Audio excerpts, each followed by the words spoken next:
ফারুকীর মতো নষ্ট ব্যক্তিকে উপদেষ্টা বানাবার জন্য নয়, যারা সমকামিতাকে প্রমোট করেছে, যারা পরকীয়াকে এই দেশে প্রতিষ্ঠা করতে চায়, ওই সমস্ত নোংরা বদমাইশদেরকে এই দেশে প্রতিষ্ঠা করবার জন্য আন্দোলন হয় নাই, ঠিক কিনা জোরে বলেন?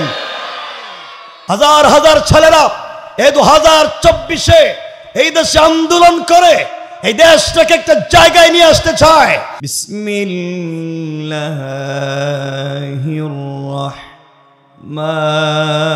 রহমানির রহিম। আলিফ লাম রা কিতাবুন আনজালনাহু ইলাইকা لتخرج الناس من الظلمات إلى النور صدق الله العظيم وصدق رسوله النبي الكريم ونحن على ذلك من الشاهدين والشاكرين والحمد لله رب العالمين। আমার বন্ধুগণ, যারা আসতে পেরেছেন, যারা বসতে পেরেছেন, আল্লাহ পাক যাদেরকে আসবার তৌফিক দিয়েছেন, সুযোগ দিয়েছেন, সকলে আওয়াজ করে বলেন, এই জবান দিয়েছেন কে? সকলে বললেন না। আপনারা বুঝতে পারছেন যে আমার গলার আওয়াজ ভালো, কথা বলতে পারতেছি না।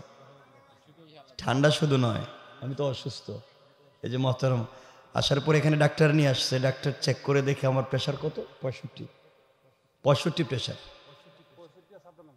চিন্তা করলেন কত নিচে নেমে গেছে প্রেশার। আমি অসুস্থ, তাও তো এসেছি ভালোবেসে। এরপরে কথা বলতে বসছি।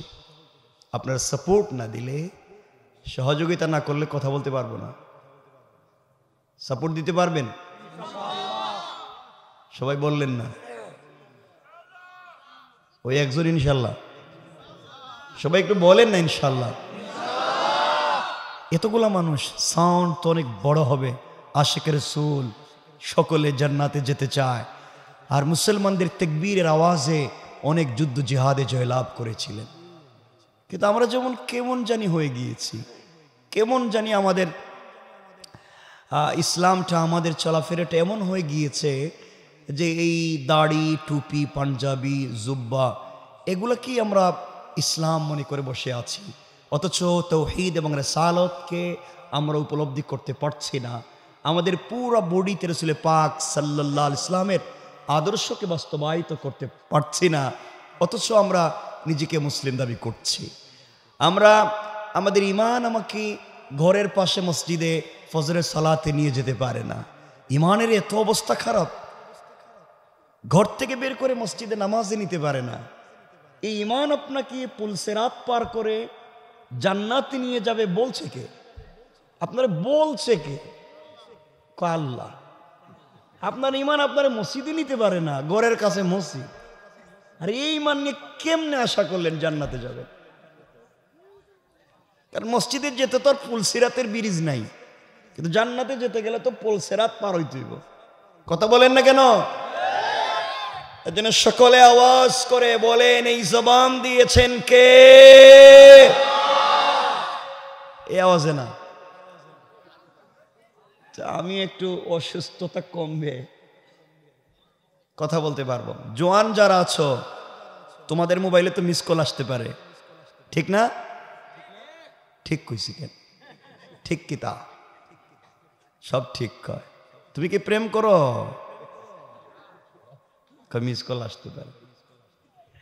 আমার সঙ্গে নামাজের দুরূদ পড়েন। আল্লাহুম্মা সাল্লি আলা মুহাম্মাদ ওয়া আলা আলি মুহাম্মাদ কামা সাল্লাইতা আলা ইব্রাহিম ওয়া আলা আলি ইব্রাহিম ইন্নাকা হামিদুম মাজিদ। আল্লাহুম্মা বারিক আলা محمد وعلى آل محمد كما باركت على إبراهيم وعلى آل إبراهيم ইন্নাকা হামিদুম মাজিদ। আলহামদুলিল্লাহ। লিফলেট আছে? লিফলেট নাই, এটা কাগজ নাই। কোথাকার প্রোগ্রাম? আজকের এই ঐতিহ্যবাহী চাপাই নবাবগঞ্জের নাকি সেহালা জামে মসজিদের উন্নতিকল্পে আয়োজিত 2024-এর চতুর্থ বাৎসরিক বিরাট ইসলামী জলসার সম্মানিত সভাপতি, আপনাদের জনপদের আপনাদের মসজিদের মোহতারাম সম্মানিত খতিব মোহাম্মদ শহীদুল্লাহ, দোয়া করি আল্লাহ হায়াতে বারাকা দান করুক, আমিন। আমরা আগে অনেকেই কথা বলেছি। কারি মৌলানা মোহাম্মদ সানাউল্লাহ লম্বা সময় কথা বলেছেন। উপস্থিত হযরত বুজুর্গ উলামায়ে কেরাম, মুরব্বিয়ানে আযম, পর্দার অন্তরাল বস্তানরত আমার সম্মানিত শ্রদ্ধেয় মা ও বোনেরা, বিশেষ করে আগামী দিনের জাতির দিকপাল, ভবিষ্যৎ জীবনে জাতির কান্ডারি, যুগে যুগে যারা আল্লাহর জমিনে আল্লাহর দিন কায়েমের আন্দোলন করতে গিয়ে বুকের পবিত্র তাজা রক্ত ঢেলে আল্লাহর জমিনে আল্লাহর দিন কায়েম করেছে, ইসলামী আন্দোলন করে ইসলাম নামক বৃক্ষকে আল্লাহর জমিনে প্রতিষ্ঠা করবার আমরণ সংগ্রাম চালিয়ে যাচ্ছে। আমার কলিজার টুকরা, প্রাণের চৌয়াপন ছাত্র তরুণ যুবক বন্ধুগণ, আলোচনার শুরুতেই আমার পক্ষ থেকে সকলকে আন্তরিক মুবারকবাদ, শুভেচ্ছা জানিয়ে আল্লাহ পাক রব্বুল ইজ্জত ওয়াল জালালের শাহী দরবারে শুকরগুজার হচ্ছি যে আল্লাহ আজকের এই মোবারক দিন জলসায় আমাদেরকে একত্রিত করেছেন। সবটুকুন ভালোবাসা, আবেগ, শ্রদ্ধাকে উজাড় করে শুকরগুজার হচ্ছি মুনিবের দরবারে। সকলে পড়ছি সবস্বরে সমন্বিত কণ্ঠে আলহামদুলিল্লাহ। আপনারা সকলে ভালো আছেন? আল্লাহ পাক আমাদেরকে ভালো রেখেছেন, বিশ্বাস করছি মনে প্রাণে তিনি ভবিষ্যতে আরো ভালো রাখবেন ইনশাআল্লাহ। খুব বেশি কথা নয়, কোরআনে কারীমের সূরা ইব্রাহিমের প্রথম আয়াতের কিছু অংশ তেলাওয়াত করেছি। কোরআন কেমনে মানুষের জিন্দেগিকে পরিবর্তন করতে পারে, আমরা এ নিয়ে কিছু কথা শুনব। আমার ভাইগুলো আসার পরে এবং হোয়াটসঅ্যাপে আমাকে অনেকগুলো বিষয়ে কথা বলতে বলছে, অনেকগুলো বিষয়, অনেক ঘটনা লিখে দিয়েছে, এটা বলেন ওইটা বলেন। তো আমি তো আর সব বলতে পারবো না, সময় তো আর হবে না সব। এই জন্য যতদূর সম্ভব যতটুকুন বলতে পারি চেষ্টা করবো ইনশাআল্লাহ। কিন্তু আপনারা উঠতে পারবেন না, এই 2-4 জন কইলেন ইনশাআল্লাহ। প্রতিদিন কি এখানে জলসা হয়? এত মানুষ প্রতিদিন জলসা হয়? তাহলে উঠতে পারবেন না। যদি আপনি উঠেন, প্রস্রাবের দল যদি উঠেন, আমরা মনে করবো আপনি হেই দলের যারা ভাগছে। আপনি মনে করবো আপনি চুরি ছিনতাই এলাকার জমি জামা দখল করছেন, পাবলিকে ঠকাইয়া মাইরা খাইছেন, এখন ভাগতেছেন। বললাম কি এই কাজ করা যাবে না, আমরা ভাগবো না, আমরা মরে গেলেও থাকবো ইনশাআল্লাহ। আমার বন্ধুগণ, খুব মনোযোগ দিয়ে কথাগুলো শুনবেন। এই পৃথিবীতে আল্লাহ রব্বুল ইজ্জত ওয়াল জালাল, আল্লাহ হলেন রব্বুল আলামিন, পুরা আলমের রব। কে? আমি এভাবে কথা বলবো, কথা বুঝবার চেষ্টা করবেন। আল্লাহ যদি সকলের রব হয়, তাহলে মুসলমানদের রব কে? হিন্দুদের রব কে? ভিন্ন ধর্মের সকল মানুষের রব কে? আল্লাহর রব হওয়ার ব্যাপারে শুধু মুসলমানদের না সকলের? যিনি সকল সম্প্রদায়ের হয়, সকল দলের হয়, ধর্ম বর্ণ নির্বিশেষে সকলের রব হয়, তিনি কি সাম্প্রদায়িক রব না অসাম্প্রদায়িক? কথা বলেন না কেন? সুতরাং রব কোন সম্প্রদায়ের নয়। আল্লাহর চেতনা হচ্ছে অসাম্প্রদায়িক। আল্লাহ আমাকে যে বাগানের আম খাওয়ান, ভিন্ন ধর্মের মানুষকে একই বাগানের আম খাওয়ান। আমাকে যে পুকুরের মাছ খাওয়ান, ভিন্ন ধর্মের মানুষকে একই পুকুরের মাছ খাওয়ান। সুতরাং আল্লাহ দেওয়ার বেলায় কে কোন ধর্মের, কে কোন জাতের, কে কোন দেশের সেটা জানতে চায় না। রবের কাছে এটাই পরিষ্কার, আমি রব, আমি মুনিব, সে আমার গোলাম। সুতরাং আল্লাহ রব হওয়ার ব্যাপারে সকলের, আল্লাহ রব হওয়ার ব্যাপারে পুরো আলমের। সুতরাং আল্লাহ আমারও, আল্লাহ সকল ধর্মের মানুষেরও। তাহলে পরিষ্কার, কে মানলো কে মানলো না সেটা ভিন্ন, আল্লাহ সকলে। কোরআনকে আল্লাহ কোন শুধুমাত্র কেবলমাত্র কোন ধর্মীয় কিতাব বানান নাই। কোরআনকে শুধুমাত্র মুসলমানদের কিতাব রাখেননি। কোরআনকে বলেছেন হুদাল্লিল আলামিন, কোরআনকে বলেছেন হুদাল্লিন নাস ওয়া বাইয়িনাতিম মিনাল হুদা ওয়াল ফুরকান। কোরআনকে বলেছেন সকল সৃষ্টির জন্য হিদায়াত। সকলের জন্য বলেন, কোরআন সকলের জন্য হিদায়াত। ছোট লোক, বড় লোক, ধনী গরিব, সারা সৃষ্টির মানুষের জন্য কোরআন হিদায়াত। এখন কথা হলো, কোরআন যদি সকলের জন্য হিদায়ত হয়, তাহলে কোরআন থেকে সকলে হেদায়ত পেল না কেন? প্রশ্ন আসে না? আমার কথা কি বুঝতে পারছেন? যে কোরআন যদি সকলের জন্য হিদায়ত হয়, তাহলে আমাদের এলাকায় তো অনেকেই কোরআন থেকে হিদায়ত পায় নাই। নামাজও পড়ে চুরিও করে, নামাজও পড়ে সুদ খায়, নামাজও পড়ে ঘুষ খায়, নামাজও পড়ে গরিবের সম্পত্তি দখল করে, নামাজ পড়ে বোনের সম্পত্তি ঠকাইয়া খায়, নামাজ পড়ে মসজিদ মাদ্রাসার কেসে টাকা মাইরা খায়, নামাজ পড়ে গরিবের সম্পত্তি নিজের নামে নামজারি দলিল করে খায়, নামাজ পড়ে ভাই বোনের সম্পত্তি ঠকাইয়া খায়। এমন আছে না নাই? আছে। তাহলে বোঝা গেল কোরআন থাকবার পরও সে হিদায়াত পেল না। তাহলে কথা শোনেন, এখনো শুরু করি নাই, শুনেন। সুস্থতা তো একটা বড় নিয়ামত। এখন সুস্থতা যদি থাকে তো আমি কথা বলতে পারবো।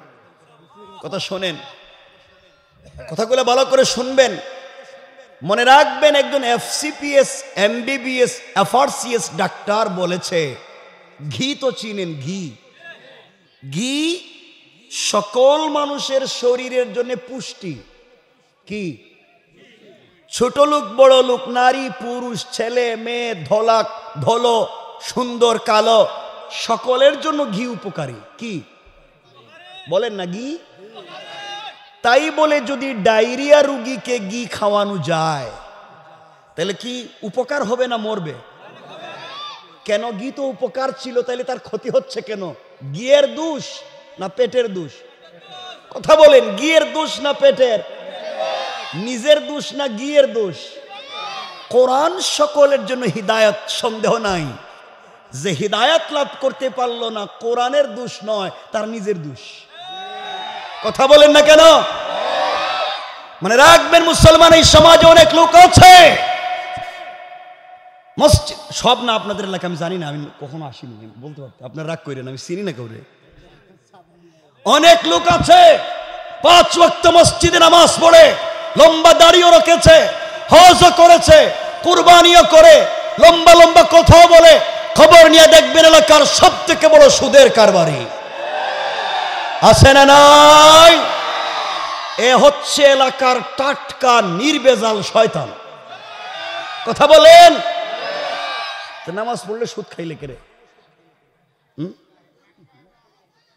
নামাজের সাথে তো এটা যায় না। কারণ আল্লাহ বলেছেন, ইন্না সলাতে তানহা আনিল ফাহশাই ওয়াল মুনকার। সালাত তো অশ্লীলতা থেকে বাঁচাবার কথা ছিল, সে সালাত পড়ে সুদ খায়। অনেক লোক এলাকায় আছে, এলাকার মডল, এলাকার মাতবর, কেউ রাগ করবেন না, 2 হাত জোর করে বলছি। অনেক লোক আছে এলাকার মডল, এলাকার মাতবর, এলাকার বিচারী, যারা 1 কাপ রং চা খাইয়া এদিকের বিচারকে এদিকে দিয়ে দেয়। আছে না নাই? 500 টাকা হাতে ধরাইয়া দিলে পুরো বিচারটা খাইয়া ফেলায়। এমন নাই? এখানে কেউ আছে? থাকলে একটু হাত তুলেন যে আমি কি হেডে কিতা করলো, হাত উড়ে দিছেন। ঠিক আছে, বুঝতে পারছেন, বুঝে নাই। সমাজ কত নোংরা। এমনও লোক আছে এই সমাজে, এমনও মুরব্বী আছে এলাকায়, আমি জানি না, কিন্তু আমি বলছি সমাজে আছে, যারা গ্রামে 2 জন দিয়ে মাইল লাগাইয়া দেয়, এর কাছ থেকেও 500 লয়, ওর কাছ থেকেও 500 লয়। কথা বলেন না কেন? বিচারের আগেই বিচারের রায় ঠিক করে রাখে, যেদিকে টাকা খাইছে ওদিকেই রায় দিবে। এই সমস্ত চোর বদমাইশ আর ডাকাতদেরকে সমাজ থেকে বের করে দেওয়া দরকার, ঠিক কিনা? আর আজকালকে ওই সমস্ত বদমাইশরাই মসজিদের সভাপতি হয়ে যায়।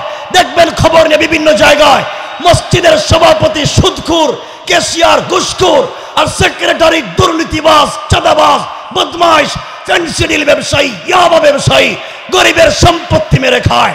তারা মসজিদ মাদ্রাসা দায়িত্বশীল হয়ে যায়। নাই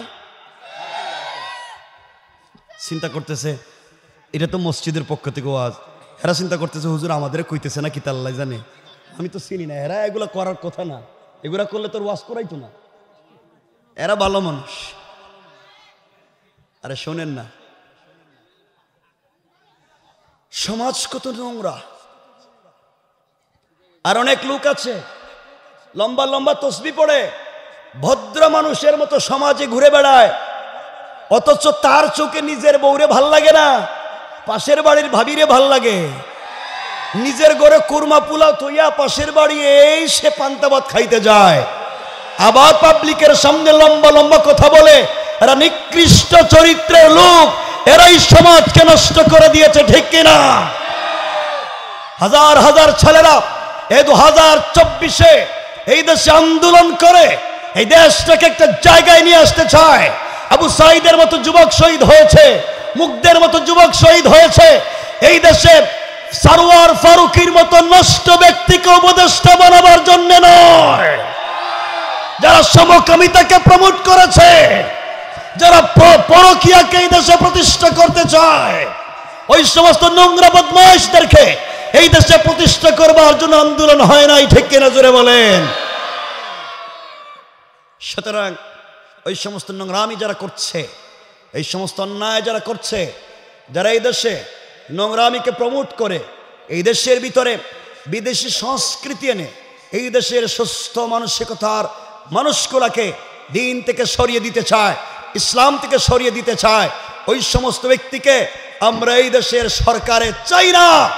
যারা সরাসরি ইসলামের বিরুদ্ধাচরণ করে বেড়াইছে, এতদিন পর্যন্ত স্বামী স্ত্রী মিলে এই দেশে পরকীয়াকে প্রতিষ্ঠা করবার চেষ্টা করেছে, ওই সমস্ত নোংরাদেরকে আমরা সরকারে চাই না। আমার বন্ধুগণ, কষ্ট পাচ্ছেন? সমাজ অনেক নোংরা, খুব মনোযোগ দিয়ে শোনেন। সমাজ অনেক খারাপ। অনেক আল্লাহর ওলি এলাকায় আছে, আল্লাহর ওলি কুতুব, খুব অলিয়া উলিয়া। খবর নিয়ে দেখেন পাবলিকের জায়গা জমি নিজের নামে বুয়া জাল দলিল করে বসে রয়েছে, গরিবের রাস্তা দেয় না, এর নামে কাগজ করে রেখে দিচ্ছে। হজে যাওয়ার আগে নিজের ছেলেদেরকে সুন্দর করে সম্পত্তি বন্টন করে দিছে, কিন্তু নিজের মেরে দেয় নাই। কথা বলেন আছে না নাই? কাবা করে গিয়ে কাবার গিলাফ ধরে কাঁদতেছে, আল্লাহ ঠিক মতো সব তো দিয়েছি, তুমি কি আমার মাফ করবা না? আল্লাহকে বাটপার কই থেকে আইসোস? নিজের বাড়িতে নিজের মেয়েরে ঠকাইছোস, এখানে কি আমারও ঠকাইতে আইসোস নাকি? মানে রাখবেন, সম্পত্তিতে, পিতার সম্পত্তিতে ছেলে যেখানেই পাবে, মেয়ে সেখানেই পাবে। পিতার সম্পত্তিতে ছেলে যেখানেই পায়, মেয়ে সেখানেই পায়। অংশে হয়তো কম পায়, কিন্তু পাবি। কিন্তু আজকালকে ছেলেদেরকে ভালো ভালো দামি দামি জায়গা দেয়, আর যেই জায়গা নদী ভেঙে নিয়ে গেছে ওর দাম নাই, হেডে দিলাম মেয়েরে। আছে না নাই? আর কিছু ভাই আছে নিজের বোনের সম্পত্তি মাইরা খায়, কতরে বিয়ে দিছি, তোর জামাই নিয়ে মাঝে মাঝে আসিস, সম্পত্তি চাষ করে। আরে বাবা, তুমি যে বাড়িতে থাকো এটা যদি বাবার হয়, বাবার বানানো যদি ঘর হয়, এই ঘরে তোমার যতটুকু অধিকার তোমার বোনেরও অধিকার আছে। কথা বলেন না কেন? কিন্তু বোনদেরকে দেয় না, এরা জান্নাতের আশা করে, তো ফরজ অথচ ফরজ এটা দেয় না। এগুলো এলাকায় নাই?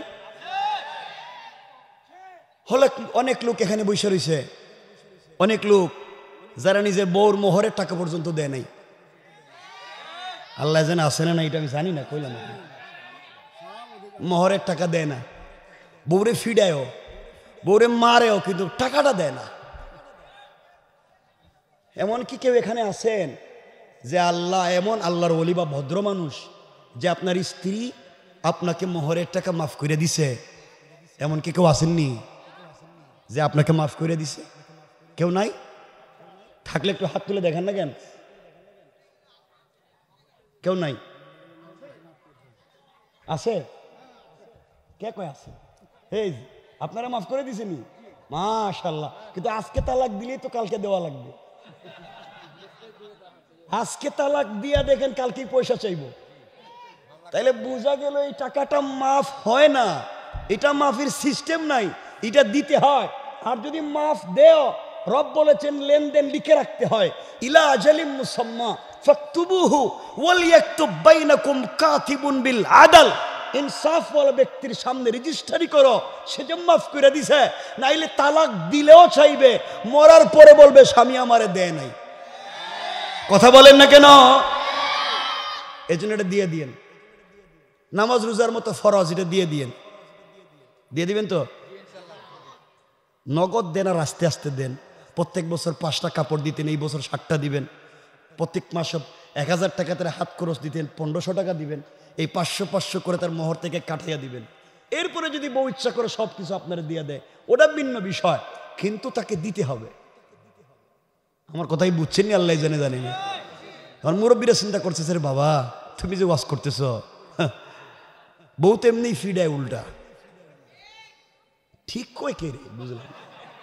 হ্যাঁ, কি মায়ের খাইছে নাকি তো বউরাতে? না বিয়াই করছে না নাকি? আল্লাহ সব ঠিক মাইরা দিতেছে। সমাজ কত নোংরা হয়েছে। সুতরাং এই সমাজে দিন জিন্দা করা লাগবে আমাদের। আমরা দিন বুঝি না, এজন্য খুব মনোযোগ দিয়ে কথাগুলো শুনেন। খুব লম্বা চৌড়া বলবো না, আমরা সামনের দিকে কিছু কথা নিয়ে আসব। এই সমাজ, এই দেশ মুসলমানদের, আজকে এই দেশ থেকে দিনকে মুছে ফেলবার কত ধরনের ষড়যন্ত্র হয়েছে এবং হচ্ছে। আমরা যদি ঠিক না থাকি, এই দেশ থেকে দিনকে মুছে দেবার সমূহ সম্ভাবনা, ষড়যন্ত্র এখনো আছে, ভবিষ্যতেও থাকবে। কিন্তু আমাদেরকে সচেতন হতে হবে। আমরা এত সচেতন, জুমার সালাতে মসজিদে নামাজে সালাতে মসজিদে লোকের অভাব হয় না, ফজরের সালাতে কেউ থাকে না, ইমাম সাহেব একা কোনোদিন নামাজ পড়তে হয়, এমন লোক আছে না সমাজে? তো ফজরের সময় কই থাকেন আপনারা? হ্যাঁ,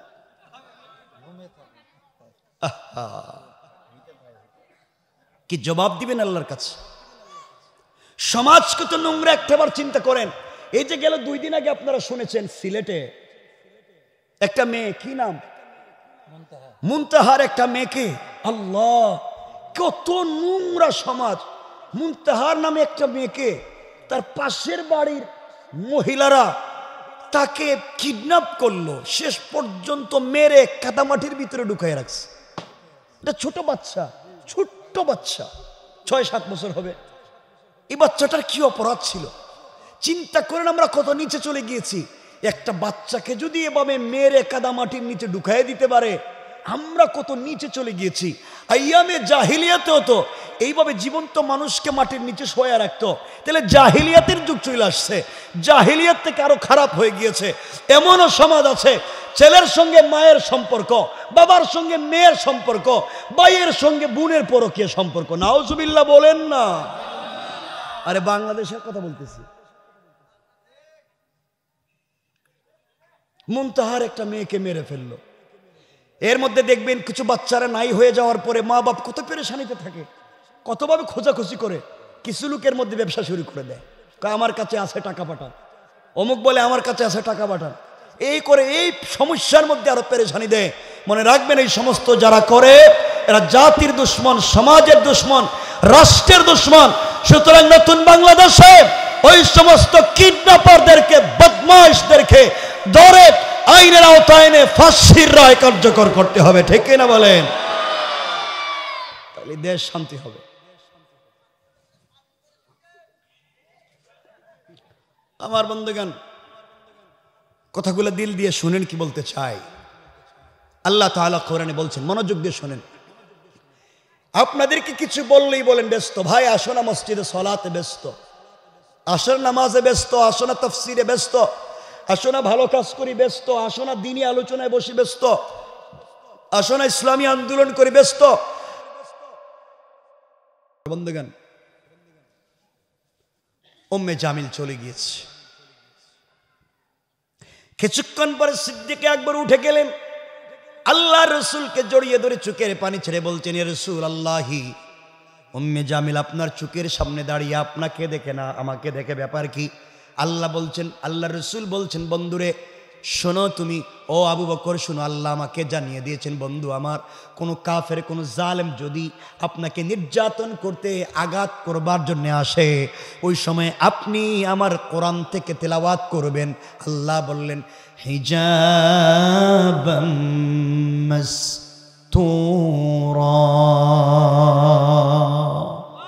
আকাশ থেকে আমার আল্লাহ গোপন পর্দা পাঠাইয়া ওই কাফের থেকে আমাকে হেফাজত করে দেয়। আল্লাহ বলছেন তিনি আমাকে হেফাজত করবেন যদি আমি তেলাওয়াত করি কোরআন থেকে। তাহলে আমি বুঝতে চাচ্ছি এতক্ষণে আমরা যদি কোরআন সঙ্গে রাখি, আল্লাহ আমাদেরকে বাঁচাবেন। কথা বলছেন না কেন? কিন্তু আমরা সব পারি, যেটা পারি না সেটা হইল আল কোরআন। এটার মতো ব্যর্থতা পৃথিবীতে আর নাই। এত ওয়াজ, এত নসিহত, কিন্তু আমরা কোরআন শিখলাম না। কষ্ট হচ্ছে আপনাদের? খুব মনোযোগ দিয়ে শোনেন। 1 মিনিটে আরেকটা কথা বলে আমরা মূল আলোচনাকে সংক্ষেপ করব। আপনাদেরকে আজকে নিয়ে যাব এমন একটা আলোচনার দিকে, হযরতে ফাতেমা রাদিয়াল্লাহু তাআলা আনহার যে জিন্দেগির আলোচনার কথা আমাকে বলছি, একটু আপনাদেরকে নিয়ে যাব ওই জায়গায়। হয়তো হতে পারে আজকের এই কথাগুলো আমাদের পুরা জিন্দেগির পরিবর্তন নিয়ে আসতে পারে। এ তো আসতে কইলেন, আওয়াজে মনে হইতেছে আপনাদের ঘুম পাইতেছে মনে হয়। একটু হাত তুলে দেখেন না, কারা কারা ঘুমায় গেছেন গা? কি তাই এরা হাত তুলে দিকে ঘুমায় নাকি? তা হিডি কি তো উল্টা এলাকার লোক নাকি? হাত উঠেও ঘুমায় দিকে।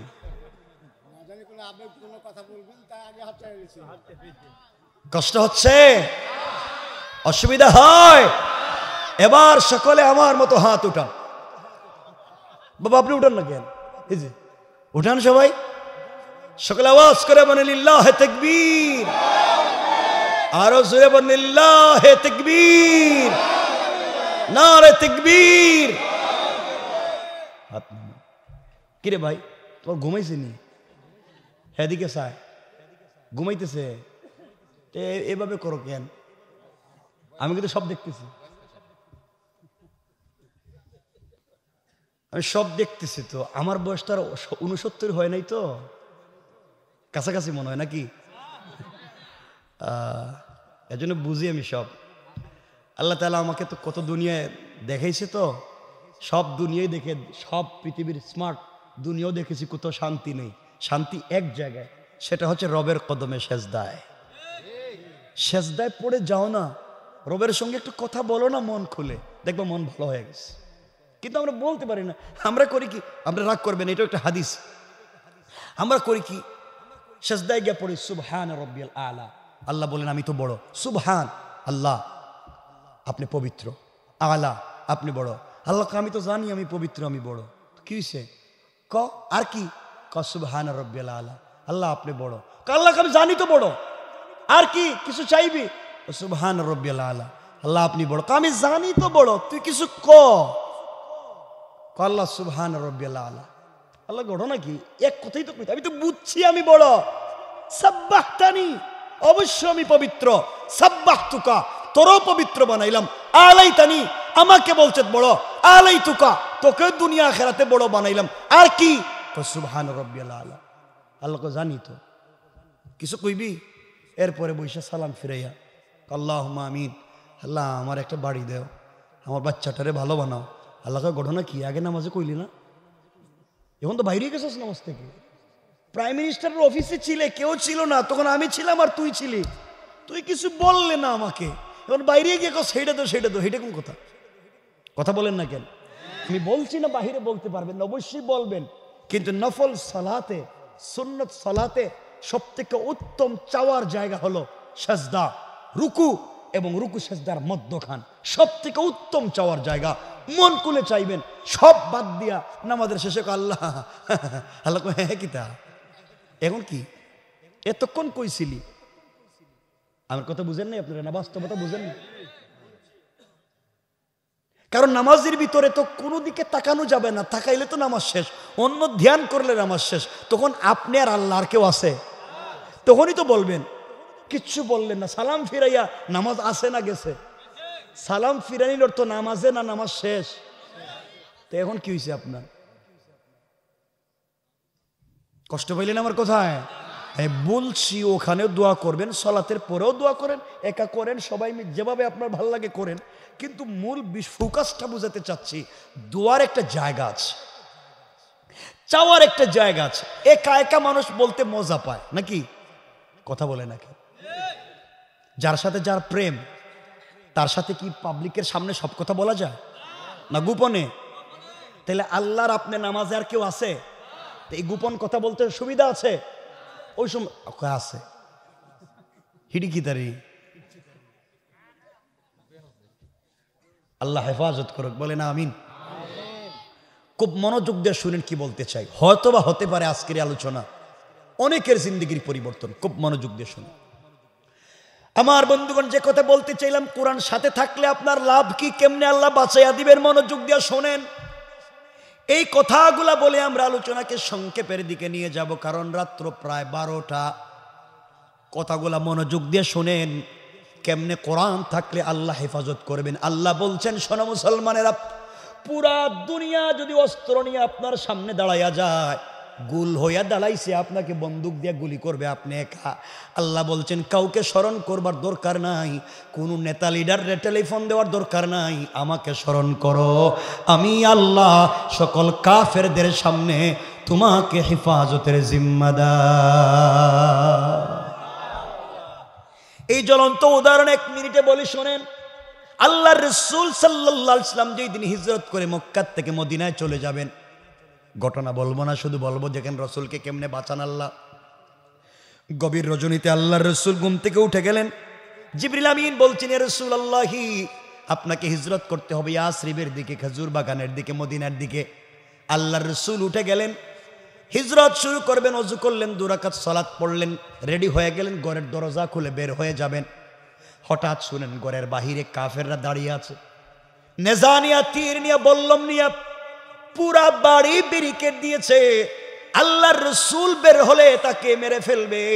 এবার আল্লাহর রসুল আল্লাহকে বলছেন, আল্লাহ তাআলা আপনি বলছেন বের হয়ে যাওয়ার জন্য, এদিকে সকল কাফেররা আমাকে মেরে ফেলবে, ঘর থেকে বের হলেই তো মেরে ফেলবে।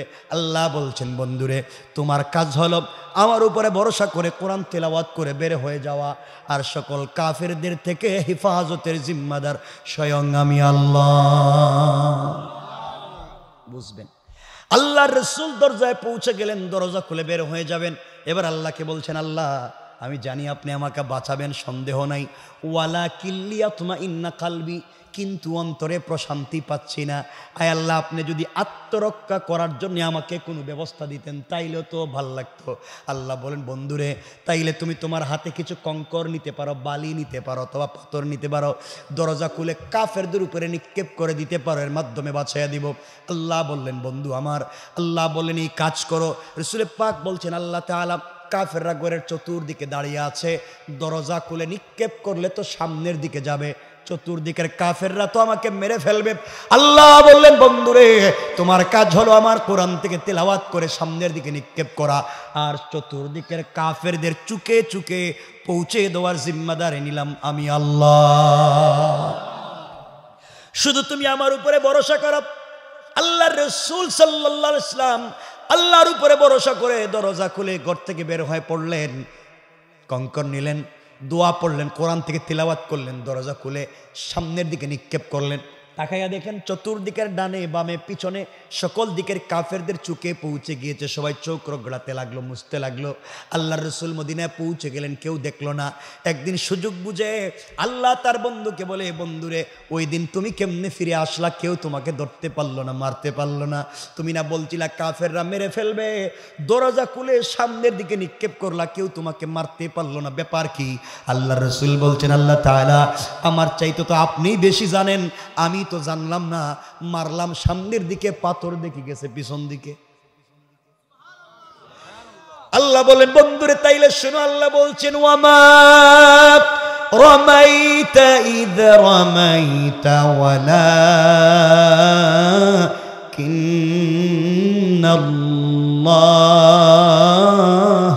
রামা। আল্লাহ বলছেন, বন্ধুরে তুমি যখন পাথরগুলা নিক্ষেপ করেছো তখন এটা তোমার হাত থাকে নাই, আমার উপরে ভরসা করবার কারণে আমার কুদরতের হাত হয়ে গিয়েছে।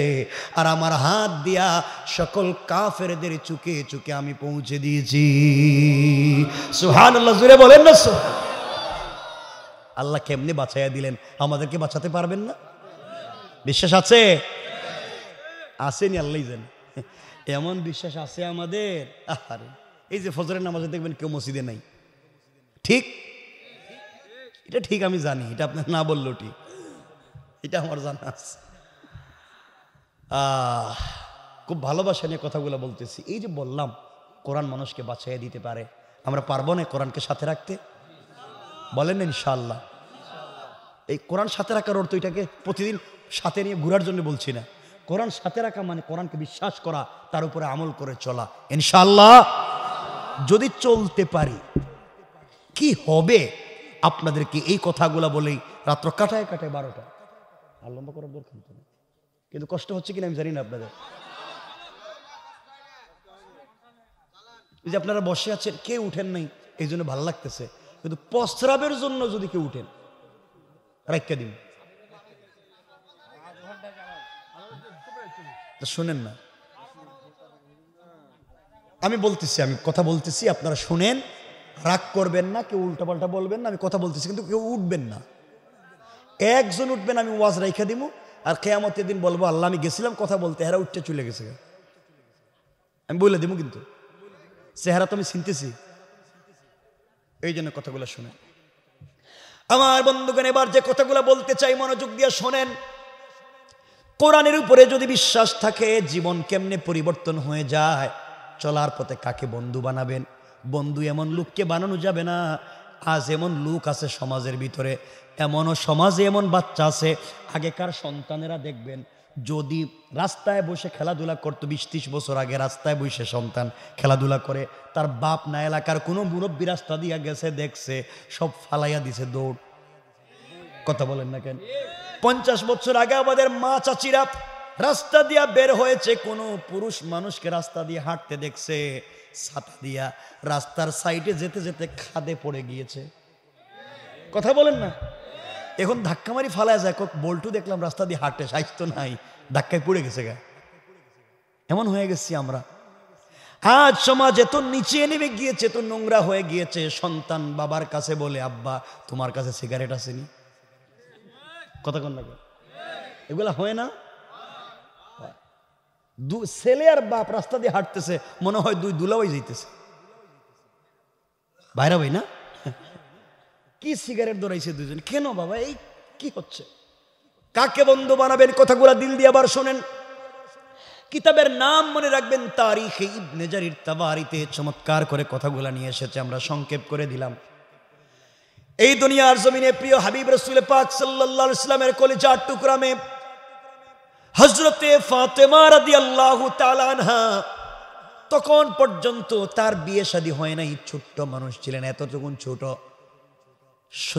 বলতে 8-10 বছর পর্যন্ত বয়স হয়েছে। চলার পথে এলাকার এক ইহুদির মেয়ের সঙ্গে তার সম্পর্ক হয়ে গেল, বন্ধুত্বের সম্পর্ক এক ইহুদির মেয়ের সঙ্গে। একদিন 2 দিনের না, দীর্ঘদিনের সম্পর্ক হয়ে গেল। ওই মেয়েটা প্রতিদিন ফাতেমার বাড়িতে আসে, ফাতেমার চরিত্র দেখে মন্ত্রমুগ্ধের মতো তার কথাগুলো শুনে, এত চমৎকার মানুষ হতে পারে কেমনে? কত সুন্দর তারা আদর্শ এইভাবে চলে গিয়েছে অনেকগুলা দিন। মেয়েটা বড় হয়ে গিয়েছে। ওই মেয়েটা তার বাবার কাছে একদিন গিয়েছে, ইহুদি ডাক দিয়া বলছে, মেয়েরে তোমার কাছে মা এতদিন পর্যন্ত কোনো কথা বলি নাই, আজকে বাবা তোমাকে একটা কথা বলতে চাই। মেয়ে ডাক দিয়া বলতেছে, আব্বা জান তুমি আমাকে কি বলবা? মেয়ে বলতেছে, বাবা বলো না, তুমি আমার কাছে কি চাও বলো। ইহুদি ডাক দিয়া বলছে, মেয়েরে একমাত্র তুমি আমার একটা সন্তান, আর কোনো সন্তান নেই, আমার টাকা পয়সার অভাব নাই।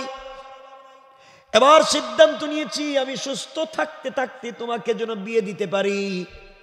এই জন্য আমাদের এলাকার সব থেকে বড় পয়সাওয়ালা শিল্পপতির এর এক ইহুদির ছেলেকে পাত্র হিসাবে নির্বাচন করেছি, তোমাকে বিয়ে দিতে চাই। মেয়ে তুমি কি রাজি?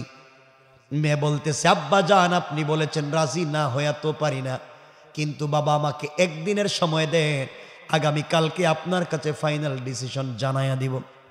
মেয়েটা বাবার কাছ থেকে সময় নিয়া কারোর সঙ্গে পরামর্শ না করে আস্তে করে ফাতেমার কাছে চলে এসেছে। ফাতেমাকে ডাক দিয়া বলছে, বোন রে, তোমার কাছে দীর্ঘদিন থেকে আমি আসি, আজ তোমার কাছে আমার লাইফের একটা সব থেকে বড় সিদ্ধান্ত ডিসিশন নিতে পরামর্শ নিতে এসেছি। তুমি আমাকে সাপোর্ট দিবে, সহযোগিতা করবে, কি সিদ্ধান্ত নিব? ফাতেমা বললেন, বলো। মেয়েটা বলতেছে, আমার বাবা এক ইহুদির ছেলেকে ঠিক করেছে, আমাকে বিয়ে দিতে চায়, বলো না আমি কি ওই বিয়েতে রাজি হব? ফাতেমা ডাক দিয়া বলছেন, বোন রে, তুমি ইহুদি, আমি মুসলিম, তোমার পার্সোনাল লাইফে আমি কিছু বলতে পারি না। কিন্তু মেয়ে বলছে, ফাতেমা তুমি আমার জিন্দেগিতে দেখা পৃথিবীর কত মানুষকে চমৎকার চমৎকার পরামর্শ দিয়েছ, তোমার পরামর্শে কত মানুষ পৃথিবীতে ভালো হয়ে গেল, লাইফ পেয়ে গেল, আমিও তোমার কাছে এসেছি চমৎকার পরামর্শ দিবা, যার মাধ্যমে আগামী লাইফ আমি কমপ্লিট চালাতে পারবো। মেয়ে ডাক দিয়া বলছে, ফাতেমা এই জন্য এসেছি। ফাতেমা চিন্তা করে বলছেন, বোন রে, আমার মন বলছে কোনো বাবা চায় না তার মেয়েটা স্বামীর বাড়িতে কষ্টে থাকুক, পৃথিবীর সকল বাবারাই চায় মেয়েটা স্বামীর বাড়িতে গেলে ভালো থাকুক। আমার মন বলছে তোমার বাবা যেহেতু ঠিক করেছে তুমি বিয়েতে রাজি হয়ে যাও। মেয়েটা চোখের পানি ছেড়ে ফাতেমাকে ডাক দিয়ে বলছে, বোন রে, তুমি বলেছ রাজি হয়ে যেতে, আমি আর কারো কথা শুনতে চাই না, বাবার কথা নয়, মায়ের কথা নয়, পৃথিবীর কারো কথায় সিদ্ধান্ত নিতে পারি না, একমাত্র তোমাকে ভালোবেসেছি, তোমার কথায় সিদ্ধান্ত নিতে চাই, তুমি বলেছ বিয়েতে রাজি, কিন্তু আমার একটা শর্ত আছে। ফাতেমা বললেন, শর্ত কি? মেয়ে ডাক দিয়া বলছে, আমার শর্ত হলো আমি ওই ছেলেকে বিয়ে করতে রাজি, বাবার কথায় বিয়েতে রাজি, তুমি যদি আমার বিয়েতে গিয়ে আমার পাশে বসে আমার মাথায় হাত বোলাইয়া আল্লাহর কাছে সৃষ্টিকর্তার কাছে আমার কল্যাণের জন্য দোয়া করতে পারো, আমার পাশে বিয়ের দিন বসতে পারো, ওই শর্তে আমি বিয়েতে রাজি। পড়েন সুবহানাল্লাহ। চিন্তা করলেন? ফাতেমা বলছেন, বলো কি? আমি মুসলিম, তুমি ইহুদি, আর তোমার বিয়েতে আমি যাব, তোমার জন্য দোয়া করব সৃষ্টিকর্তার কাছে, আমার কারণে তো তোমার বিয়েটাই ভেঙে যেতে পারে, কারণ তোমার বাপ তো আমার বাপের নাম শুনতে পারে না। মেয়েটা বাবার কাছ থেকে নিয়ে সময় নিয়ে ফাতেমার সঙ্গে পরামর্শ করতেছে। আমাদের দেশে ডোন্ট মাইন্ড, আমি জানি না আপনাদের সারা চাঁপাইনবাবগঞ্জের অবস্থা, আর আজকালকের মেয়েরা বাপ যদি বলে, মা আমি তোমার জন্য একটা ছেলে ঠিক করেছি, খুব ভালো একটা পাত্র, তুমি বিয়েতে রাজি, মেয়ে বলে, বাবা কি বলছেন আপনি? আই ডোন্ট নো, আমি তো এগুলো জানি না, কি বলেন? আমি অ্যাডাল্ট, আমি ম্যাচুয়ার, আমার বড় হয়েছি, আপনি কিসের? আমি তো 5 বছর আগে কাম সাইরা লইছি বল্টুর সঙ্গে, ঠিক কিনা বলেন? আমার তো সম্পর্ক বল্টুর সঙ্গে, তুমি আবার কি বলতেছো? আমি তো আগেইটা শেষ করে দিছি। এই হয়েছে আমাদের লাইফ। বোন, এগুলো কেন করতে চাও? এই পথে কেন পা বাড়াও? এটা নোংরামের পথ, এটা হারাম পথ, শান্তি নয়। এই পথ মানুষকে বিপদকাবী করে জাহান্নামে নিয়ে যায়, ঠিক কিনা বলেন? কথাগুলো শুনতে পাচ্ছেন? কষ্ট হচ্ছে? বন্ধুগণ, উম্মে জামিল চলে গিয়েছে। কিছুক্ষণ পরে সিদ্দিক আকবর উঠে গেলেন, আল্লাহ রসুলকে জড়িয়ে ধরে চোখের পানি ছেড়ে বলছেন, ইয়া রাসূলুল্লাহি, উম্মে জামিল আপনার চোখের সামনে দাঁড়িয়ে আপনাকে দেখে না আমাকে দেখে, ব্যাপার কি? আল্লাহ রসুল বলছেন, বন্ধুরে শোনো তুমি, ও আবু বকর শোনো, আল্লাহ আমাকে জানিয়ে দিয়েছেন বন্ধু আমার, কোনো কাফের কোনো জালেম যদি আপনাকে নির্যাতন করতে আঘাত করবার জন্য আসে, ওই সময় আপনি আমার কোরআন থেকে তেলাওয়াত করবেন। আল্লাহ বললেন হিজাবাম মাসতুরা, আকাশ থেকে আমার আল্লাহ গোপন পর্দা পাঠাইয়া ওই কাফের থেকে আমাকে হেফাজত করে দেয়। আল্লাহ বলছেন তিনি আমাকে হেফাজত করবেন যদি আমি তেলাওয়াত করি কোরআন থেকে। তাহলে আমি বুঝতে চাচ্ছি এতক্ষণে আমরা যদি কোরআন সঙ্গে রাখি আল্লাহ আমাদেরকে বাঁচাবেন। কথা বলছেন না কেন? কিন্তু আমরা সব পারি, যেটা পারি না সেটা হইল আল কোরআন। এটার মতো ব্যর্থতা পৃথিবীতে আর নাই। এত ওয়াজ এত নসিহত, কিন্তু আমরা কোরআন শিখলাম না। কষ্ট হচ্ছে আপনাদের? খুব মনোযোগ দিয়ে শোনেন। 1 মিনিটে আরেকটা কথা বলে আমরা মূল আলোচনাকে সংক্ষেপ করব। আপনাদেরকে আজকে নিয়ে যাব এমন একটা আলোচনার দিকে, হযরতে ফাতেমা রাদিয়াল্লাহু তাআলা আনহার যে জিন্দেগির আলোচনার কথা আমাকে বলছে, একটু আপনাদেরকে নিয়ে যাব ওই জায়গায়। হয়তো হতে পারে আজকের এই কথাগুলো আমাদের পুরা জিন্দেগির পরিবর্তন নিয়ে আসতে পারে। এ তো আসতে কইলেন, আওয়াজে মনে হইতেছে আপনাদের ঘুম পাইতেছে মনে হয়। একটু হাত তুলে দেখান না কারা কারা ঘুমায় গেছেন গা। কি তাই এরা হাত তুলে দিকে ঘুমায় নাকি? তা হিডি কি তো উল্টা এলাকার লোক নাকি? হাত উঠেও ঘুমায় দিকে।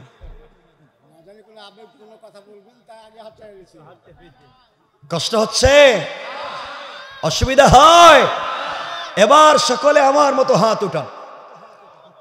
বাবা আপনি উঠান না কেন? এই যে উঠান সবাই, সকলে আওয়াজ করে বলেন লিল্লাহে তাকবীর। আরো জোরে বলেন লিল্লাহে তাকবীর, নারে তাকবীর। কিরে ভাই তোর ঘুমাইছে নি? এদিকে চায় ঘুমাইতেছে, এভাবে করো কেন? আমি কিন্তু সব দেখতেছি, আমি সব দেখতেছি। তো আমার বয়সটা 69 হয় নাই তো, কাছাকাছি মনে হয় নাকি? এজন্য বুঝি আমি সব। আল্লাহ তাআলা আমাকে তো কত দুনিয়ায় দেখাইছে, তো সব দুনিয়ায় দেখে, সব পৃথিবীর স্মার্ট দুনিয়াও দেখেছি, কোথাও শান্তি নেই। শান্তি এক জায়গায়, সেটা হচ্ছে রবের কদমে সেজদায়। সেজদায় পড়ে যাও না, রবের সঙ্গে একটু কথা বলো না মন খুলে, দেখবা মন ভালো হয়ে গেছে। কিন্তু আমরা বলতে পারি না। আমরা করি কি? আমরা রাগ করবেন, এটা একটা হাদিস। আমরা করি কি? সেজদায় গিয়ে পড়ি সুবহান রাব্বিয়াল আলা। আল্লাহ বলেন আমি তো বড়। সুবহান আল্লাহ আপনি পবিত্র, আলা আপনি বড়।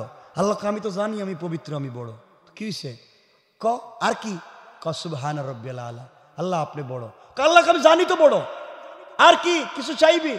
সুবহান রাব্বিয়াল আলা, আল্লাহ আপনি বড়। আমি জানি তো বড়, তুই কিছু ক। আল্লাহ সুবহান রাব্বিয়াল আলা, আল্লাহ গড় নাকি? এক কথাই তো কইতে, আমি তো বুঝছি আমি বড়। সাব্বাহতানি, অবশ্য আমি পবিত্র। সাব্বাহতুকা, তোরও পবিত্র বানাইলাম। আলাইতানি, আমাকে বলছে বড়। আলাইতুকা, তোকে দুনিয়া আখিরাতে বড় বানাইলাম। আর কি? সুবহান রাব্বিয়াল আলা, আল্লাহকে জানি তো, কিছু কইবি? এরপরে বৈশা সালাম ফিরাইয়া আল্লাহুম্মা আমিন, আল্লাহ আমার একটা বাড়ি দেও, আমার বাচ্চাটারে ভালো বানাও। আল্লাহকে ঘটনা কি আগে নামাজে কইলি না? এখন তো বাইরে গেছিস নামাজ থেকে। প্রাইম মিনিস্টারের অফিসে ছিলে, কেউ ছিল না তখন, আমি ছিলাম আর তুই ছিলি। তুই কিছু বললে না আমাকে, এখন বাইরে গিয়ে সেইটা তো সেইটা তো, সেইটা কোন কথা? কথা বলেন না কেন? আমি বলছি না বাহিরে বলতে পারবেন না, অবশ্যই বলবেন। কিন্তু নফল সালাতে, সুন্নত সালাতে সব থেকে উত্তম চাওয়ার জায়গা হলো সাজদা, রুকু এবং রুকু সাজদার মধ্যখান সব থেকে উত্তম চাওয়ার জায়গা। মন খুলে চাইবেন, সব বাদ দিয়া নামাজের শেষে আল্লাহ আল্লাহ হ্যাঁ কিতা এখন কি এতক্ষণ কইছিলি? আমার কথা বুঝেন নাই আপনারা? না বাস্তবতা বুঝেন না? কারণ নামাজের ভিতরে তো কোনো দিকে তাকানো যাবে না, তাকাইলে তো নামাজ শেষ। অন্য ধ্যান করলে নামাজ শেষ। তখন আপনি আর আল্লাহ আর কেউ আছে? তখনই তো বলবেন। কিচ্ছু বললেন না, সালাম ফিরাইয়া নামাজ আছে না গেছে? সালাম ফিরানির অর্থ নামাজে না নামাজ শেষ। তো এখন কি হয়েছে আপনার? কষ্ট পাইলেন আমার কথায়? আমি বলছি ওখানেও দোয়া করবেন, সলাতের পরেও দোয়া করেন, একা করেন, সবাই যেভাবে আপনার ভালো লাগে করেন, কিন্তু মূল ফোকাসটা বুঝাতে চাচ্ছি দোয়ার একটা জায়গা আছে, চাওয়ার একটা জায়গা আছে। একা একা মানুষ বলতে মজা পায় নাকি? কথা বলে নাকি? যার সাথে যার প্রেম তার সাথে কি পাবলিকের সামনে সব কথা বলা যায় না গোপনে? তাহলে আল্লাহর আপনি নামাজে আর কেউ আছে? এই গোপন কথা বলতে সুবিধা আছে? ওই সময় আছে হিডিকিদারি। আল্লাহ হেফাজত করুক, বলে না আমিন। খুব মনোযোগ দিয়ে শুনেন কি বলতে চাই, হয়তো বা হতে পারে আজকের আলোচনা অনেকের জিন্দগির পরিবর্তন। খুব মনোযোগ দিয়ে শুনুন আমার বন্ধুগণ, যে কথা বলতে চাইলাম, কোরআন সাথে থাকলে আপনার লাভ কি, কেমনে আল্লাহ বাঁচাইয়া দিবেন, মনোযোগ দিয়ে শোনেন। এই কথাগুলা বলে আমরা আলোচনাকে সংক্ষেপের দিকে নিয়ে যাব, কারণ রাত্র প্রায় 12টা।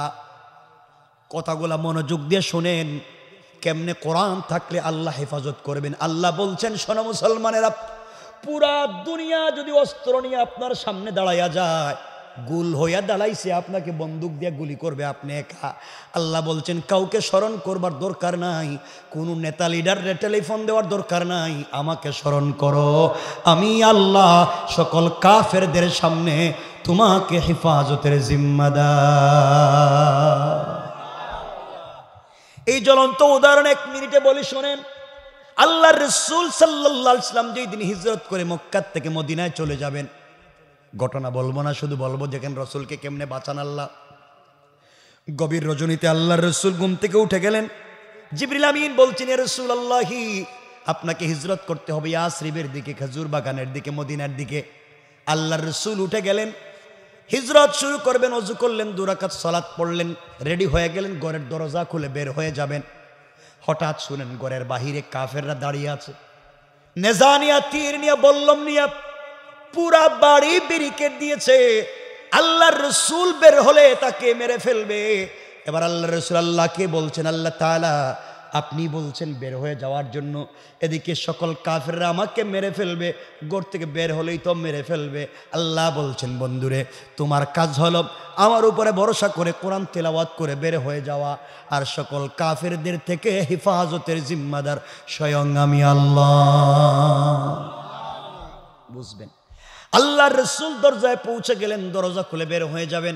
এবার আল্লাহকে বলছেন, আল্লাহ আমি জানি আপনি আমাকে বাঁচাবেন, সন্দেহ নাই, ওয়ালা কিল্লিয়াতমা ইন্না কালবি, কিন্তু অন্তরে প্রশান্তি পাচ্ছি না। আয় আল্লাহ, আপনি যদি আত্মরক্ষা করার জন্য আমাকে কোনো ব্যবস্থা দিতেন তাইলে তো ভাল লাগতো। আল্লাহ বলেন, বন্ধুরে তাইলে তুমি তোমার হাতে কিছু কঙ্কর নিতে পারো, বালি নিতে পারো, অথবা পাথর নিতে পারো, দরজা খুলে কাফেরদের উপরে নিক্ষেপ করে দিতে পারো, এর মাধ্যমে বাঁচাইয়া দিব।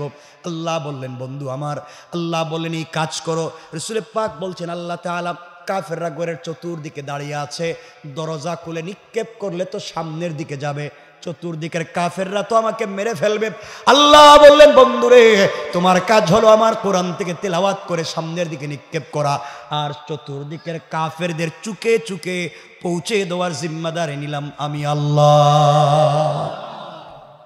শুধু তুমি আমার উপরে ভরসা করো।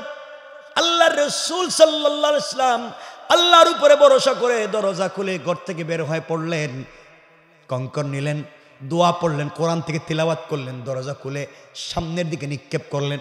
তাকাইয়া দেখেন চতুর্দিকের ডানে বামে পিছনে সকল দিকের কাফেরদের চুকে পৌঁছে গিয়েছে। সবাই চোখ রগড়াতে লাগলো, মুছতে লাগলো। আল্লাহর রাসূল মদিনায় পৌঁছে গেলেন, কেউ দেখলো না। একদিন সুযোগ বুঝে আল্লাহ তার বন্ধুকে বলে, বন্ধুরে ওই দিন তুমি কেমনে ফিরে আসলা, কেউ তোমাকে ধরতে পারলো না, মারতে পারলো না, তুমি না বলছিলা কাফেররা মেরে ফেলবে, দরজা খুলে সামনের দিকে নিক্ষেপ করলা, কেউ তোমাকে মারতে পারলো না, ব্যাপার কি? আল্লাহর রাসূল বলছেন, আল্লাহ তাআলা আমার চাইতে তো আপনিই বেশি জানেন, আমি তো জানলাম না, মারলাম সামনের দিকে, পাথর দেখি গেছে পিছন দিকে। আল্লাহ বলেন, বন্ধুরে তাইলে শোনো, আল্লাহ বলছেন, ওয়ামা রামাইতা ইয রামাইতা ওয়ালাকিন্নাল্লাহা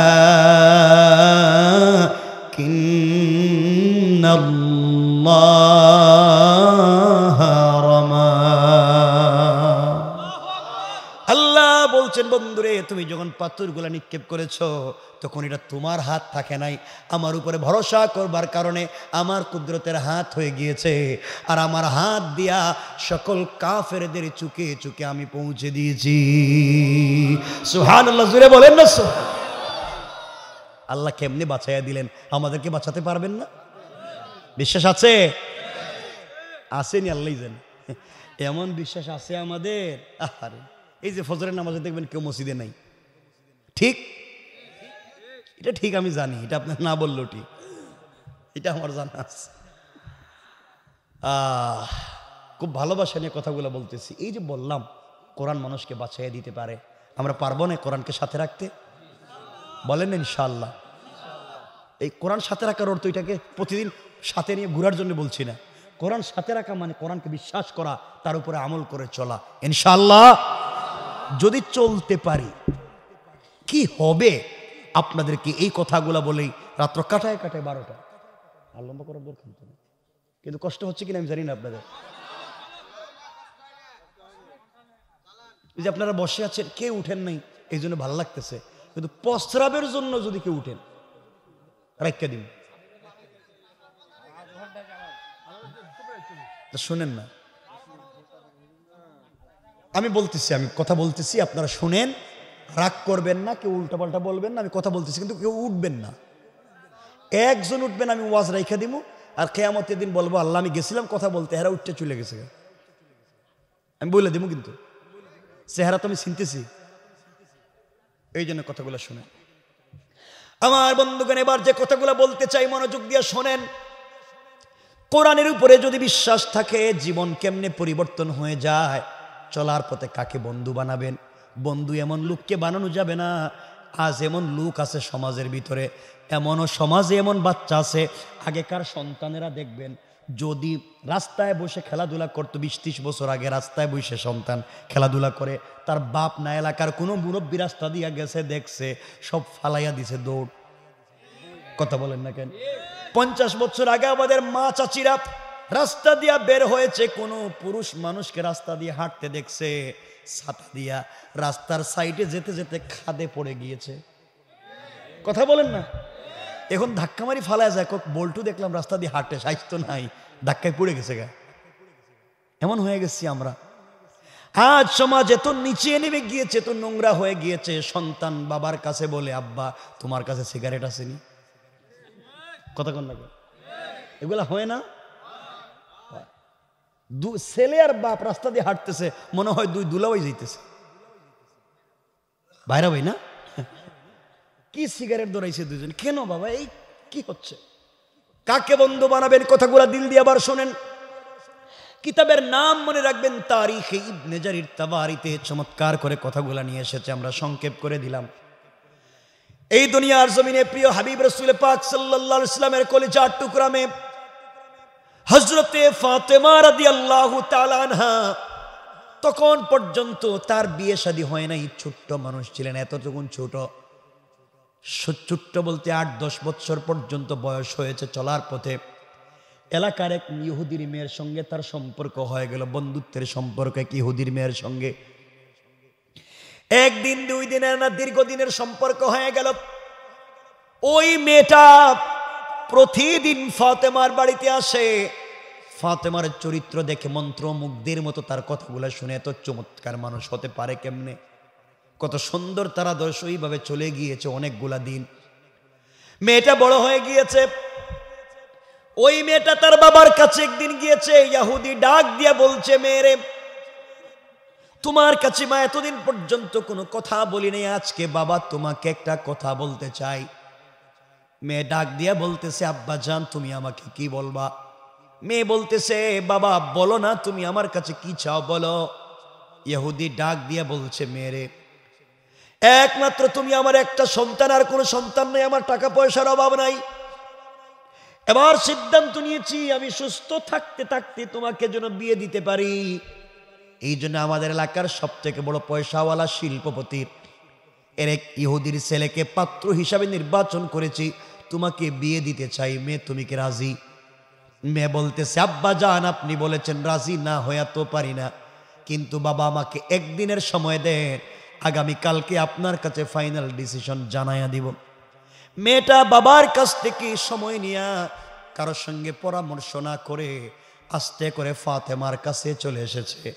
ফাতেমাকে ডাক দিয়া বলছে, বোন রে, তোমার কাছে দীর্ঘদিন থেকে আমি আসি, আজ তোমার কাছে আমার লাইফের একটা সব থেকে বড় সিদ্ধান্ত, ডিসিশন নিতে, পরামর্শ নিতে এসেছি। তুমি আমাকে সাপোর্ট দিবে, সহযোগিতা করবে, কি সিদ্ধান্ত নিব? ফাতেমা বললেন, বলো। মেয়েটা বলতেছে, আমার বাবা এক ইহুদির ছেলেকে ঠিক করেছে, আমাকে বিয়ে দিতে চায়, বলো না আমি কি ওই বিয়েতে রাজি হব?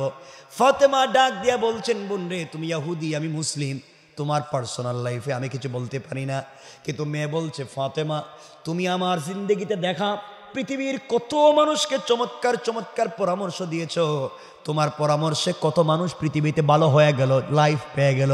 আমিও তোমার কাছে এসেছি, চমৎকার পরামর্শ দিবা, যার মাধ্যমে আগামী লাইফ আমি কমপ্লিট চালাতে পারবো।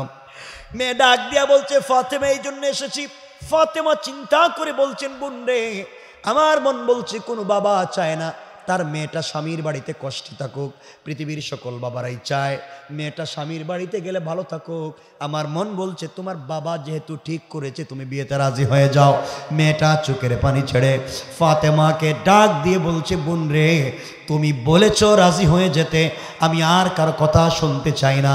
বাবার কথা নয়, মায়ের কথা নয়, পৃথিবীর কারো কথায় সিদ্ধান্ত নিতে পারি না। একমাত্র তোমাকে ভালোবেসেছি, তোমার কথায় সিদ্ধান্ত নিতে চাই। তুমি বলেছ বিয়েতে রাজি, কিন্তু আমার একটা শর্ত আছে। ফাতেমা বললেন, শর্ত কি? মেয়ে ডাক দিয়া বলছে, আমার শর্ত হলো আমি ওই ছেলেকে বিয়ে করতে রাজি, বাবার কথায় বিয়েতে রাজি।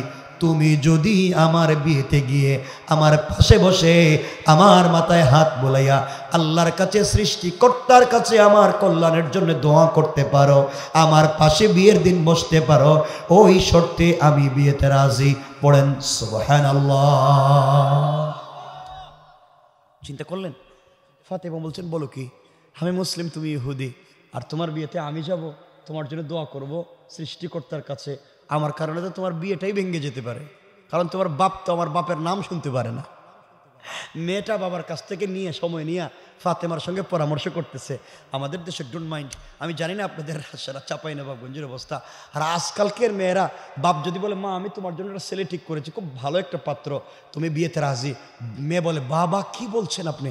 আই ডোন্ট নো, আমি তো এগুলো জানি না, কি বলেন? আমি অ্যাডাল্ট, আমি ম্যাচিউর, আমার বড় হয়েছি, আপনি কিসের? আমি তো 5 বছর আগে কাম সাইরা লইছি বল্টুর সঙ্গে, ঠিক কিনা বলেন? আমার তো সম্পর্ক বল্টুর সঙ্গে, তুমি আবার কি বলতেছো?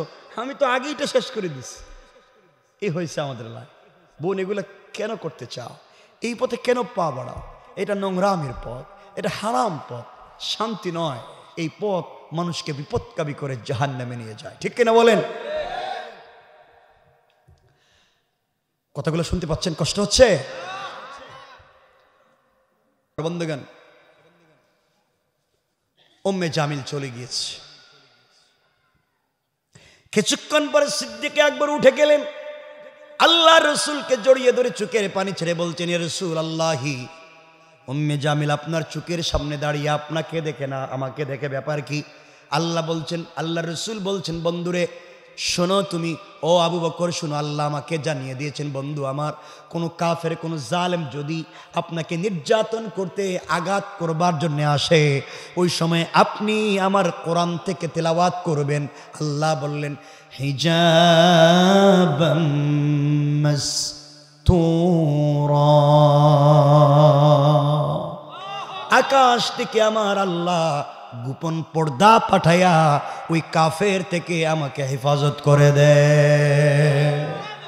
আল্লাহ বলছেন তিনি আমাকে হেফাজত করবেন যদি আমি তেলাওয়াত করি কোরআন থেকে। তাহলে আমি বুঝতে চাচ্ছি এতক্ষণে, আমরা যদি কোরআন সঙ্গে রাখি, আল্লাহ আমাদেরকে বাঁচাবেন। কথা বলছেন না কেন? কিন্তু আমরা সব পারি, যেটা পারি না সেটা হইল আল কোরআন। এটার মতো ব্যর্থতা পৃথিবীতে আর নাই। এত ওয়াজ, এত নসিহত, কিন্তু আমরা কোরআন শিখলাম না। কষ্ট হচ্ছে আপনাদের? খুব মনোযোগ দিয়ে শোনেন। 1 মিনিটে আরেকটা কথা বলে আমরা মূল আলোচনাকে সংক্ষেপ করব। আপনাদেরকে আজকে নিয়ে যাব এমন একটা আলোচনার দিকে, হযরতে ফাতেমা রাদিয়াল্লাহু তাআলা আনহার যে জিন্দেগির আলোচনার কথা আমাকে বলছে, একটু আপনাদেরকে নিয়ে যাব ওই জায়গায়। হয়তো হতে পারে আজকের এই কথাগুলো আমাদের পুরা জিন্দিগির পরিবর্তন নিয়ে আসতে পারে। এ তো আসতে কইলেন, আওয়াজে মনে হইতেছে আপনাদের ঘুম পাইতেছে মনে হয়। একটু হাত তুলে দেখেন না কারা কারা ঘুমায় গেছেন গা। কি তারা এরা হাত তুলে দিকে ঘুমায় নাকি? তা হিডি কি তো উল্টা এলাকার লোক নাকি? হাত উঠেও ঘুমায় দিকে।